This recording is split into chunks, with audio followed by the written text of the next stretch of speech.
Barring any more networked technical difficulties, this is the first weekly rotation. This is the Tall Tales rotation. So this week was all about artists that are telling great stories. And my top three are the Mountain Goats, Me Without You, and Runaway Great Captain with these three albums. There's a ton of albums, even by these artists, that also are all about storytelling, but these in particular are the top of my list.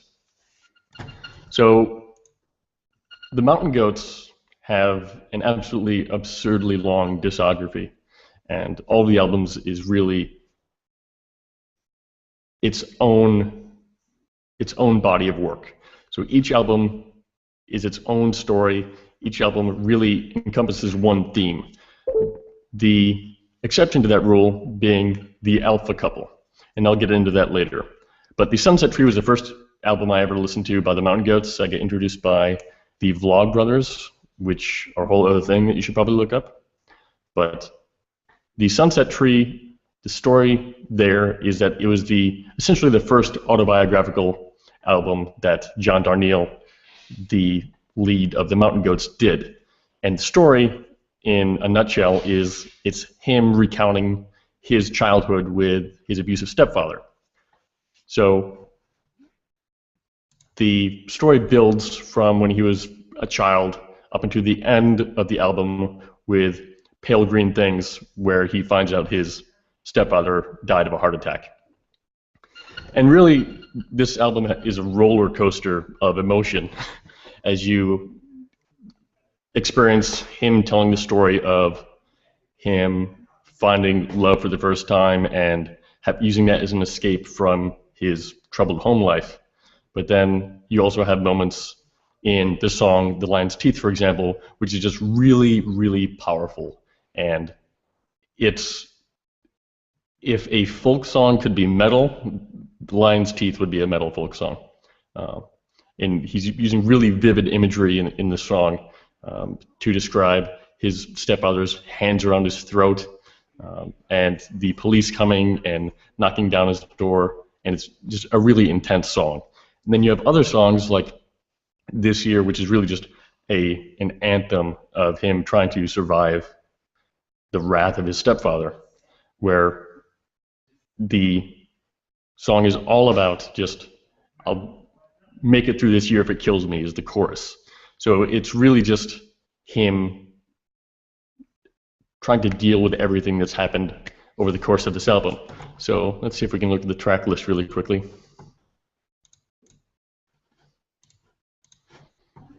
So the album starts off with You're Your Memory, but I'm not going to go over that one. But This Year is a few into the album, and that's where you really start to get to a feel of where Darnielle is in his life. And then Dollar Did comes on, and he's talking about kind of a drug problem that he's starting to get into. And then Lion's Teeth is, like I mentioned before, really just a triumphal, well, not for Darnielle, it wasn't triumphal, but it's a really powerful song that really gets into it. And then Love, Love, Love is really one of the, hey, it's Kevin Purdy. How's that going? Hello. Hey, look at that. So right now I'm just talking about my impressions of the Sunset Tree album. And what I want to do is kind of go over my favorite parts of the album and kind of my least favorite songs and what I thought about it overall. And then we'll do that for all the albums. That sound good? Awesome. That sounds very good. Audio recognition. So I'd say my favorite song on Sunset Tree changes on my mood, and that tends to be the case with all the Mountain Goats albums. And are you seeing the flashing with Spotify as well? Am I what? Do you see Spotify flashing? I see it flashing black and white. Yeah, could be flash. All right, there. Did it stop now? I believe so. Okay, awesome. So that's just because Hangouts is dumb and you can't have a window over top of each other. So most of the time, because I'm usually in a good mood, This Year is my favorite song because it's just a upbeat song. Given that the rest of the album is about him being beaten by his stepfather, that's that this year is really almost no mention of that, aside from the fact that he's going to get it through this year if it kills him. Yeah. But then other times, if I'm in a poor mood, I'll listen to Pale Green Things, which is probably the slowest song on the album, and is him, like I mentioned earlier, finally getting the news that his stepfather died of a heart attack, and him recounting the early mornings he would wake up and go to the racetrack. And he tells the story of that morning by noticing all of the pale green things he sees. So the grass on the pavement, and he notices the color of the newspaper and the ticket that his stepfather's holding on the racetrack. And I just find that the imagery in the whole album is just really beautiful, and that's one of the things Darnielle really gets over really well in all of his albums, aside from his very first one. Don't ever look up his very first one. If we look at actually the comment section here, David posted a link. Oh, once I figure it out. There we go. So we should see the comments now. David posted a link to the AV Club's kind of intro to the Mountain Goats, and they mentioned right at the end that the first quote-unquote album that the Mountain Goats ever put out is so unlike anything else they put out later. It's probably not worth it. And if you actually want a real copy of it, it's probably going to be uber expensive because Mountain Goats fans are kind of rabid like that. So was this your first Mountain Goats album, Kevin? Yeah, it totally was. And I also intentionally tried to not look up anything about the album before I listened to it. I know about the Mountain Goats, or I know of the Mountain Goats through every single podcast on Jesse Thorne's podcast network loves the Mountain Goats, and they invite. Oh yeah, he's a huge fan. Yeah, he's been a guest judge on John Hodgman. He invites him on all those cruises they do, and but I tried to, knowing that the whole thing was about storytelling, I tried to go in and just see if I could pick it up from the album without having done my usual Wikipedia, two-screen experience, and I think I mostly did. I obviously caught that it was kind of a storytelling album mostly about his childhood, and like you said, there's tons of like kind of really sad childhood moments in it. Pale Green Things like definitely sticks with me. It's a great album closer out of any song you pick as the last, and I just, out of all three of them, it was the most easy to catch what the story, what the theme was, what points were getting put across. There were scenes I could like remember from the album. There's that one scene or there's that one bit where he talks about like his dad threw a glass across the room and he runs upstairs and he says, and that's what the volume knob is. That's when I discovered what the volume knob is for. Oh, and dance music? I think so, yeah. And I was like, oh man, like I'll never write something that clever in my life. Yeah, that particular song is really interesting because it's so upbeat, and then you kind of realize the story that's behind it.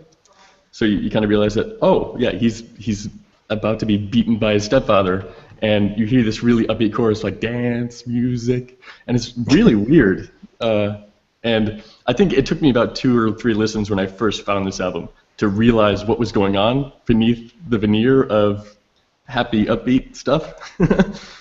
Because when I first found the Mountain Goats, I didn't really listen to a lot of storytelling type music. Mm-hmm. So I didn't really think about music that way. And as soon as I found the Mountain Goats, I really started thinking about music and really thinking about the lyrics and the stories that they're trying to tell. And that's at it, in my opinion, nowadays. And, there are songs that have, there are popular songs that have little kind of tiny operas in them. Excuse me. Sneeze. Come on. There are songs that have little tiny operas in them, but this, not like kind of actual storytelling not as much with the short fiction sense of the word. And this album was really unique in that respect. That like each song was like some kind of vignette out of a whole like short story collection about his childhood or about what I presume to be his childhood too. Yeah, it's the most autobiographical one that he's done. So let me make sure Hangout isn't freaking out here. There we go. Now you can see it. There we go. Because it's also one of the only autobiographical albums he's done.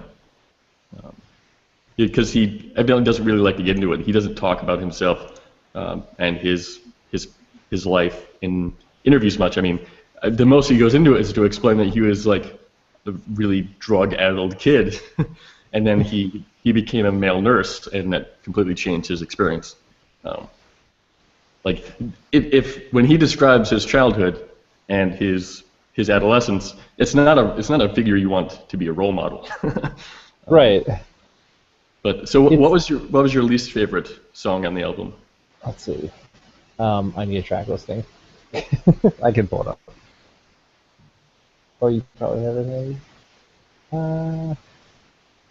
Because like the first listen was literally from this rotation, and then I don't have it like socked away in memory.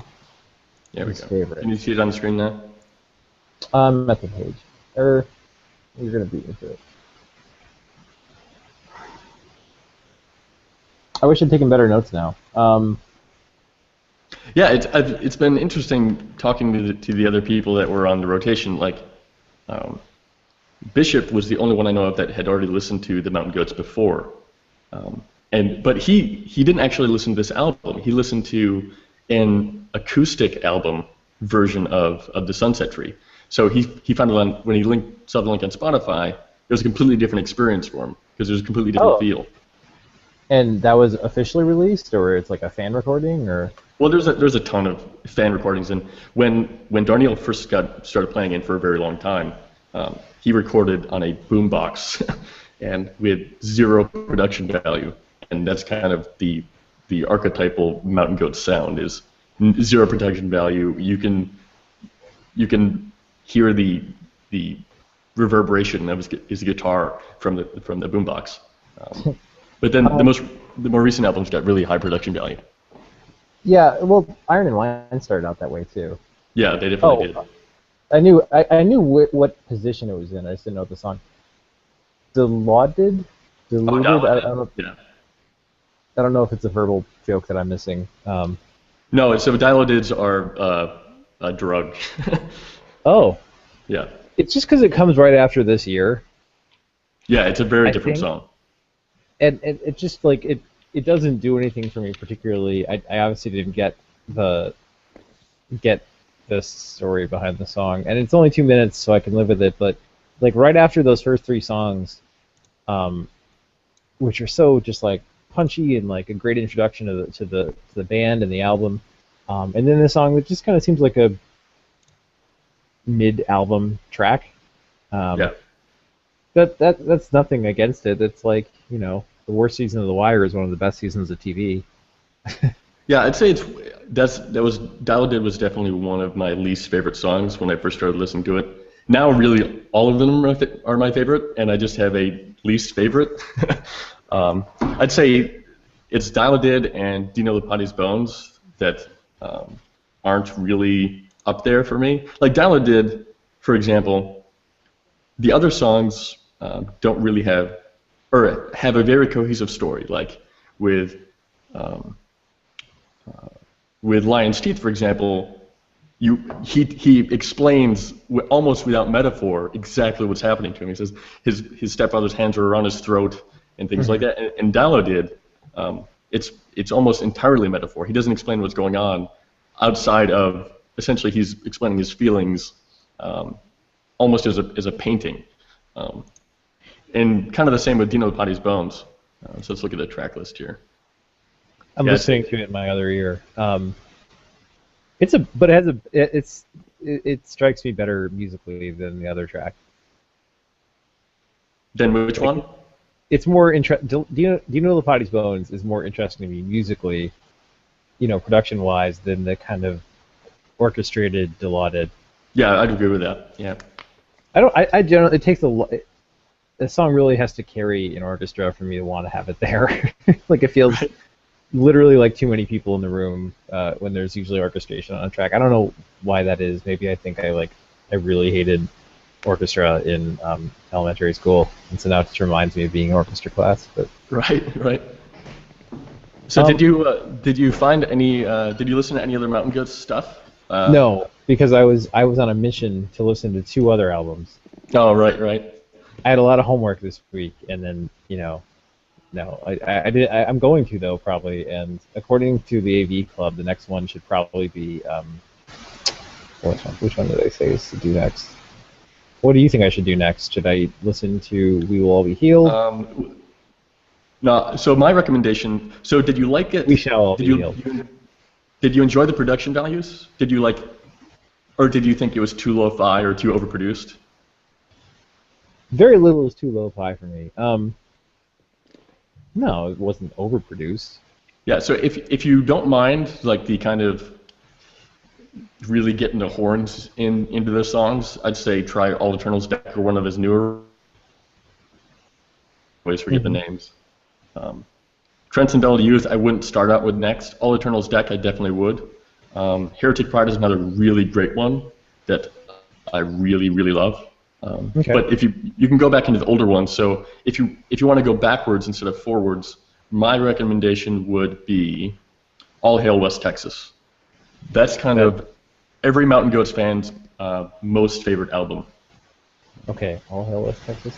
And it's gonna get more lo-fi as I go back because his budget literally went up every time he got a new album. Yeah, definitely. Like you can hear it on his really early albums, like Tallahassee has pretty good production values, and that's another one. So after All Hail West Texas, Tallahassee is probably another good one. Mountain Goats fans will fight over which one they like more, All Hail West Texas or Tallahassee, just because they have two really iconic Mountain Goat songs. No Children being probably the most popular Mountain Goat song ever made. Which is on this album? No, it's on a different album. Yeah. So No Children, have you ever heard that song? I have not. It was mentioned in the AV Club write-up as like one of the So I recommend songs. immediately after this, listen to it. It is and then also find on YouTube. There is so look for Talent Show No Children, and there's a tie between the actual Mountain Goats version and the Talent Show a cappella version of this kid, this high school kid, just doing a cappella version of No Children in front of Henry singing No Children by the Mountain Goats at the Lincoln High Talent Show. Yeah, there you go. And it's amazing. It's just unbelievably brave, and you kind of wonder how the teachers let him perform that song, because it's possibly the most brutal love song ever to have existed. And I don't want to spoil any of the lyrics for you, but it's kind of like it sounds upbeat, and it almost sounds like a party song, but it's literally the most brutal love song I've ever heard in my life. But it's an anti-love song. It's a breakup song. So when you send someone to Spotify to grab albums, sometimes the first result is the extended version or the deluxe version of a album, and then sometimes you feel weird because then they listen to both tracks and like, those got weird toward the end, and you're like, but that's not the album. You see, like you're listening to things they intentionally did not include on the album. And I love the cover art too, where it just says 14 songs about 7 people, 2 houses, a motorcycle, and a locked treatment facility for adolescent boys. Yeah, he's very much upfront about a lot of stuff like that. The other thing as you're going through, I don't think the AV Club mentioned this, maybe they did, is the alpha couple. So Alpha couple. Along his entire discography, there's usually 1 or 2 songs in an album, excluding the more recent albums, where he has these 2 characters that he's had almost since the beginning, called the alpha couple. And they're just a completely mutually destructive force of a relationship. And you have songs like See America Right, which is another favorite of mine, where I think he described it once as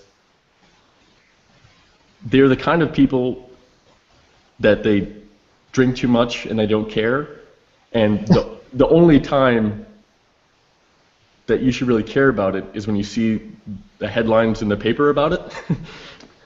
That's the kind of relationship that they have. So that's the alpha couple, and so you'll have songs like Alpha Rat's Nest, and let's see, all the songs start with alpha. Let's see, yeah, Alpha Double Negative, Going to Catalina. Huh. So every single album except for his most recent albums, you said. Not everyone, but quite a few of them. There's a whole. But the Sunset Tree does not include a alpha couple. Correct. Yeah, Okay. because that's entirely part of my alpha article. Yeah. The other theme that goes throughout his quite a few of his older albums, he hasn't done it in a more recent one, is the Going To collection, where he has a song titled Going To and then a city name. He has one called Going to Buffalo. The entire contents of which are only about flying out of Buffalo as soon as possible. It's a pretty great song aside from that, but yeah, most things about Buffalo are pretty great except for the reality of people wanting to leave. All right, so the other album, the second album, is one that me and David did not really love that much. Yeah, it's that was the kind of wrench I threw in the works there, because it's a very different sound between the two. So okay, is this which one am I talking about? I'm talking about Right Away, Good Captain. Oh Great no, Captain? I was talking about Me Without You. So yeah, let's talk about Right Away. Oh Good. no, I like Me Without You. I did like Me Without You. Oh, you did? That's interesting. I didn't think anyone would like it. I did because you set it up with two softer-ish albums, and my natural tendency is to like want the amplifiers to get a little bit fuzzy, and it finally did, and I was like, yeah. No, the other one where I was fighting myself to not lump Right Away, Great Captain. I was fighting myself to not lump it in with the Lumineers, I don't know, the 19 bands that now came from Williamsburg and have mandolins and songs about meeting your love by the creek. So the interesting thing, the reason I picked this album was specifically because of the storytelling. Right Away, Great Captain, it is that the album that I picked is kind of a spoiler, because it's the end of a trilogy of 3 albums that were the only thing that Right Away, Great Captain produced. And all 3 albums are telling the story of this sailor that goes out to sea, and then his brother has an affair with his wife, and then he comes back and he kills her, or kills his brother. And it's a really long. It's essentially an epic in album form. And it's like diving into a movie, the third one in. If you haven't been following it, you're probably not going to like it. But then there's the sound of it too, which I just feel is, I don't know. There are artists that are found later by critics to have just been an unfortunate victim of their time, and critical assessment of that time, like a lot of glam rock bands that turned out to be a lot better than deserved the label, glam rock or whatnot. Have you ever heard of Manchester Orchestra? They're coming to Buffalo next week. I have heard of it. Yeah. It's the same singer. Okay. So Andy Hull also has a rock band called Manchester Orchestra, and they produce real rock. Not. This is his project to tell this story over 3 albums. You're right. He also has another band called Bad Books, which is kind of a mix between the two. It's very much a kind of folk rock type thing. So he has Right Away, Great Captain, which is very much just a singer-songwriter folk album, and then he has Manchester Orchestra, which is just really fucking hard rock, just party rock, almost cover is epically great. What's that? The Church of the Good Thieves album cover is just epically good. Let me take a look at it, because I forgot what it was. It looks like the Missing Black Sabbath album. Oh yeah, it's with the kind of boat with the burning pyres in the background. Oh my god, it's so good. It seems like Ronnie James Dio is going to show up at any minute. So did you have a favorite on the album despite not liking it? Let's see. At least hated. Yeah, hate's a strong word. We Yeah. reserve it for Nazis and kids who Yeah, pushed us yeah, on the I playground. agree with that. There's no hate on music. There's just I like distaste. I like We Were Made Out of Lightning. Sound of it, the story, it just that one stuck out as being, like whatever we're saying here, less kind of forget it track, and I don't know why exactly. I feel like this album, as you noted, if you don't know the first two albums, it was kind of hard to capture exactly what it was being said, but like I like the sound of We Were Made Out of Lightning. It was a good like near album closer. Yeah, I don't have a lot of great reasons for it. It just sticks with me. Probably Blame is my favorite song. It Why just so? What's that? Why so? It's possibly the best opening to an album I've ever heard. It's just a brilliant song. It has a great pace to it. It has a great that's overview. Now you're getting feedback. Okay. That better? Yes, I kicked my mic up too high. Yeah. So the album drifts off for me. I actually don't like the second half of the album really that much. Ah. I like Blame and When I Met Death and I Am Aware and then Old Again and then it kind of starts dropping off from there for me. But Blame is one of those rainy day. I'm in a sad mood, so I want a sad song type songs. I don't listen to this album all the time simply because it is so slow and it's kind of dour in its mood. Well, right. So to open with Blame is quite the set piece to put down first, because it's so sad and so like dripping piano, and it's like, oh, this is what I'm in for, huh? Like, just Yeah, more of these. The first three notes that they hit are just like minor, minor, minor. It's like you're grab a box of tissues, you're in for it, right? It sets the mood, and if you don't like that kind of music, but the weird thing is that it's not emo music. It's not like an emo song. It's not, oh, I miss my girl and my dog. It's not that kind of song. Yeah. It was, if I was, it's Nick Cave-ish in some ways. Yeah, he definitely pulls in from, well, all of the kind of singer-songwriter folk artists pull from Nick Cave to some extent. Yeah, but this one in particular because Yeah. it's like a lot of literal kind of almost murder ballads, or Yeah, that's essentially what they are. right. So the influence seems a little more direct than just the general, distorted guitar and solo piano type stuff. Yeah, so I'd say if you like the rock sound more, definitely check out Manchester Orchestra. Okay.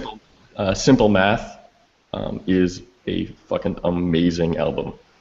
So Manchester Orchestra, Simple Math. And he's coming to Buffalo when? Next Tuesday? And I presume you'll be there. Possibly. Depends on how late I have to work. I haven't bought tickets yet, and they're probably sold out. But even their older stuff, not just Simple Math. So I forget the album name preceding that. Their newest one, I'm not a huge fan of. A lot of people like it. Mean Everything Nothing is another really great one. Really, all their albums up until their most recent, I really dig. Gotcha. Which one would you start with? It depends. What kind of sound do you like? Do you like more the singer-songwriter, like closer? Well, I've to heard playing? nothing of Manchester Orchestra, so. So I'd say start with. Start with. There's only Simple 4. Math. You're Yes. probably not going to go wrong. Yeah, start with Simple Math. Really, just if you want to just kind of try them out, I'd say start with the song Virgin on Simple Math, or Apprehension is another really great track on that, and then try out Shake It Out on Everything and Nothing, and see which one you like more, because both songs are kind of indicative of their respective albums as a whole. Gotcha. Okay. I achieved a kind of tangential win with Railway Grey Captain. Yeah, yeah. I think you might like him if you like the more kind of um, rock type There's also sound. days where I have a ton of like tasks to do, so maybe starting at the beginning with their trilogy is not a terrible idea either. Yeah, that could work too. The only reason I didn't start with the trilogy, or didn't start off with the first album, is because it's not on Spotify, and I didn't want to have everyone hunting down this one album and make it harder than it needed to be. Yeah, bullocks. uh, so let's see, the last album, Me Without You. So you said you liked that album? I really did. Yeah. So the one that sticks with me because of the goddamn chorus is "Elephant in the Dock." Yeah. So let's talk about the story first. So did you pick out the story in the album? Across the whole album? Yeah. So there's one story across the whole album. No. Okay. So it's based off a semi-true story wherein a circus is transporting an elephant by train, and the train derails, and the elephant kills some of the passengers. I know. I mean, okay. Yeah. So, and in that, the rest of the circus decides that to punish this elephant, they're going to put it on trial, and they're going to give it a real trial, and give it a defender and everything. And they find the elephant guilty, so they hang him. They hung an elephant. Yes, hang the elephant. Yeah. Hang the elephant. So hang the elephant must hang. That is the most amazing chorus. It's just so powerful. It's like, hang the elephant must hang. And you can, even though it's one person singing, because they've built it up, you can imagine the whole audience there. The elephant is it based on that kind of famous elephant that went awry? That was like damn it. Someone just wrote a book Mary is about the elephant, evidently. What do you say? According to Wikipedia, the elephant's name is Mary. So let me bring up the screen I here. think there's another. I like the way the elephants were treated during the circus days is pretty awful across the board. But there was one. Yeah, that's almost certainly the one they were talking about, or at least It 10. was the elephant I'm thinking of was actually electrocuted by Edison. It was one of his experiments to prove that Westinghouse's electricity was so awful. Yeah, that's a different one. So this is definitely the one they based it off of, because in the song they say that he was hung from a crane, and you see an elephant hanging from a crane, and it's kind of not exactly the story, but it's. I guess I would have guessed that it was all part of the same scene where they claim that the elephant must hang. If I say it, I'll start singing it. Yeah. But like that song was just really just weirdly catchy, and I don't know. I just really liked the album overall. I didn't actually catch all the story. It did feel like I had a place and a setting though. Oh yeah, it definitely did. You can't, aside from the fact that the opening track is February 1878. For me, which is good. Yeah, for me, I can't really place the time. Like, it's somewhere between. I mean, obviously railroads are still a big thing, and so it's somewhere between like the 1850s and early 1900s for me. Like that's how the album feels. Like you can kind of imagine the clothing that the people on the train were wearing and things like that. That's how I kind of get into the album. For me, I'd say Elephant on the Dock is definitely up there, and then the next one, probably a tie, is Grist for the Malady Mill. It's not even because of the lyrics. I caught myself singing while walking my dog was Cardiff Giant. Let me listen to that one really quickly. Like just not singing per se, but just kind of like tapping, like beating out the beat on my like teeth, kind of while walking the dog. Right. The weird thing for me is that as much as I love this album, is that I don't really remember. Like when I really love an album, I'll remember the lyrics like by heart. But this one, I don't really, aside from Grist for the Melody Mill and Elephant on the Dock and probably Aubergine is another one that's up there. But the rest of it is, I don't want to say forgettable, but it's just not, doesn't really hit home for me as much as like the Sunset Tree, where I can hear the first note of any of the songs and tell you what song it is. But for me, 10 Stories just kind of runs together a bit. I don't know if that happened to you. There are more. I mean, they're a more lighthearted storytelling band than obviously John Darnielle is. You know, like I mean, even though he has definitely a wry sense of humor and you know a command of irony, and he doesn't whack you over the head with the sadness of his his weird suburban alcoholic life, suburban alcoholic childhood. When 10 Stories is telling what is an extremely sad tale about. God, I wish I hadn't looked at that picture on Wikipedia, by the way, of that elephant hanging from that. Yeah, that's rough. I didn't. Yeah, geez, I don't remember if I watched or listened to the album first and then heard about the story, or knew of the elephant and then listened to the album and connected the two. I don't remember which one. That photo right there is just the human condition in like a photo.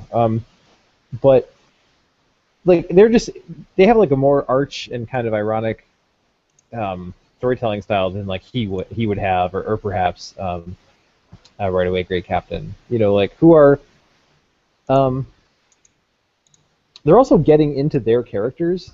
You know what I mean? Like John Darnielle is in some ways revisiting his childhood, right, and bringing you there along with him. Like you're like his best friend in his room, and his parents are fighting downstairs, and you just keep looking at him to see what his reaction is, and it's like he's just like got headphones on, and he's listening to dance music. Yeah, for me, I saw it as like if Sunset Tree was a music video, you're a fly in the wall, and he's just singing out loud his emotions as they're happening to him. Right, and then Right Away Great Captain is you're part of a second person narrative scheme where you're watching things from a pretty he-she level and pretty closely, and you're watching one character do something to another. Whereas 10 Stories is like intentionally, it's here's what happened, and then these people did this, and then the elephant, and then the child. Yeah, it's very much a short story versus a narrative of the other ones. Sure, yeah, but I guess I'm realizing that for me, like I can't. If I'm not in the mood for the type of music that is carrying an album, I don't know that I can necessarily follow through with a story, even if I think it's probably a good one. Yeah, I'd agree with that. I mean, the only reason I care about the Nutcracker Ballet is because it's pretty decent music. Like, I really don't care about these rich Russian kids and their goddamn Christmas toys fighting each other. Right. But like the music is so compelling that I'll follow along. Whereas 10 Stories and The Sunset Tree kind of gave me a way in a way that I don't feel like Right Away Great Captain. Like it starts off and it's just like, hey, you want to hear a sad story about what happened when the sea captain came back after killing his brother? And I'm kind of like, no, not necessarily. Yeah, not really right now. Not really. I got an email to do actually. I'm not sure. Yeah, it's definitely a moody album, and you kind of need to be in that mood. And if you're not, it's like there's certain albums that will put you in a mood, and then there's other albums that require you to be in a mood to listen to. And Right Away Great Captain is definitely the latter. The Mountain Goats album, All Eternal's Deck, I believe it is. I'm forgetting which one Autoclave is on. He's really prolific, I'm guessing. John Darnielle? Yeah. Oh yeah. Well, he also has a side project as well called The Extra Glens, and then there's also The Extra Lens without the G, which is another one, which is from a different person. But yeah, Heretic Pride is one of those albums that I can listen to and it will put me in a mood. I don't have to be in the mood to listen to it. San Bernardino on that track and Autoclave are really great ones. Autoclave is kind of a guilty pleasure Mountain Goat song for me because it's one of the only Mountain Goat songs I know of that is just completely unashamedly a sad song, almost without metaphor. The chorus is "My heart is an autoclave," and he's just lamenting about how no one will ever love him. But that's like you learn something about the type of person who would say, my heart is an autoclave. Yeah, but the chorus is just so infectious that you can't help but empathize or sympathize with him in the song, depending on which one. So it's really interesting that way. That was a design choice for that album, Heretic Pride. That was a Yeah. design choice. Um, the other thing that he really touches on, which I don't tend to get into, is he has the other album, which I forget the name. Let's find it here. I'm gonna have to jump back a couple ones. Let's say here, Mountain Goats is Life of the World to Come, which is all of the songs are based off a Bible verse. And I forget one of the songs, but it might be Samuel 15:23, one of them. But essentially, the song is the saddest Mountain Goat song ever made. Like, there's No Children, which is just it's a brutal anti-love song, and then there's Pale Green Things, which sounds like a sad song, but is really just almost Wistful? yeah, it's listful and well, that or kind of revelatory. It's a relief for him to have to learn that his father died of a heart attack, or his stepfather died of a heart attack.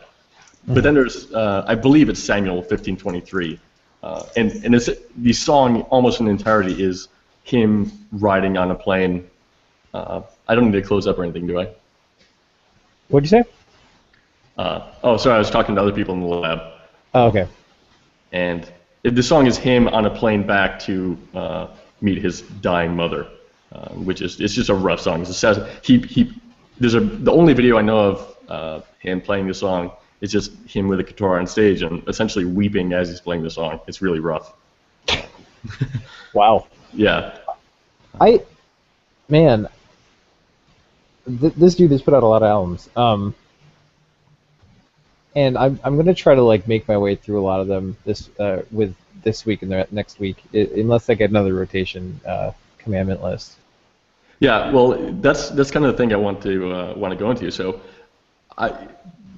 Tim Finucane put up a rotation on the site that we could do, or if anyone else, I didn't see anyone else submit them, or I could make a rotation. So my plan kind of was the people that took part in the discussion could suggest the next rotation, and then we draw from a hat and go that way. Or we can just have me pick them at random and then go from there. But I really don't want to own your guys' music life for the next month or two. You did early indie artist albums? Yeah. Okay, I'd be fine with that. So let me take a look at it because I haven't. Because I don't have I don't. So how do I even submit one? So once you log in, there's if you go to the name drop Add down. rotation once I'm logged in. Yeah. Aha. Aha. And it will So auto grab them from Spotify if they're available. Yeah, yeah. And if it won't, if it can't find the exact album, it'll just do a search for it. Okay. I will at least submit one then, and then I'm totally fine with that rotation for next week, and I'll try to get the word out so we can bring in some other folks. Yeah, I'm happy with how it turned out. I'm not happy with how Discus turned out. That ended up being a fiasco. Oh. So where's their link that turned into? So click on any of the Spotify links. They might have disabled it now. Yeah, so click on any of the Spotify links and notice where on the page. Yeah, notice where the original page goes to. Okay. So it'll open up the Spotify one in a new tab, but then the original tab will go to aliexpress.com, wherever the fuck that is. Oh, I didn't get that. Yeah, I definitely do. Okay. So, and it's only with Discus. If I disable it, if I have code in there to disable comments with the query parameter, and if I put that in, that doesn't happen. So it's definitely Discus doing that. So I don't know if it's registered my particular account with doing that, but I'm not a fan of it, and I definitely emailed them about it. I've only ever used Discus. The comments at the Wirecutter and Sweet Home are based on Discus. So, Discus. Yeah, I don't know which. Yeah. I don't know which, but so like all I ever get are like the Discus thing turns red. I'm like, oh look, someone else disagrees with me about toilet paper. That's my Discus life, is just hearing people like be like, that's not available in Tallahassee, and you're like, that's too bad. The other thing I'm thinking about is maybe go with like have a bot auto-generate Reddit threads, and then we could use Reddit for that. Yeah. That might work out, but I don't want to write a Reddit bot because I'm lazy. Yeah, there's a ton of stuff I have to work on for this site. It looks really neat. It's neat so far. I would definitely not to use the phrase wrong, but surface the how to add a rotation thing a little bit more. Yeah, it's kind of hidden, but so if you go to browse while you're logged in, there's a big giant add rotation button, and browse is the home page if you're logged in, or at least there should be a giant add rotation button if you go to browse. There isn't, because I evidently broke that, but I will put it back there. That's gone. Yeah, there used to be if you're logged in, you go to browse by default, and there's a giant add rotation button at the top. So I'll just make sure that's there next time. I'm going to think of a rotation and submit it, and then in the meantime, like I said, I'll try to get some other folks hooked up to this. I know a few that would really enjoy it. Yeah, awesome. And thank you for coaching me through the Mountain Goats, Me Without You, and Right Away Air Captain. Yeah, I'm interested to see the albums that I listen to in the future, because the ones in Tim's rotation, I haven't heard of any of them before, and it was really hard for me to pick albums in rotation because I had a list of about 20 different albums that I wanted to put all at once. And I'm like, no, I can't do that because no one has time to listen to 4 albums, let alone 20 albums. Yeah, and then you also you can't conflate like albums I really enjoy and are my favorite albums, against like the idea of like packaging them in a curated collection. Yeah, when I initially started, I started the Mountain Goats and tried to go from there, and I originally was going to do a artists with huge discographies to start off with, but I could only find 2, so I just said fuck it and went with storytelling instead. Good call. Yeah. All right. All right. See you next time. See you next time. Have a good night. Adios, you too.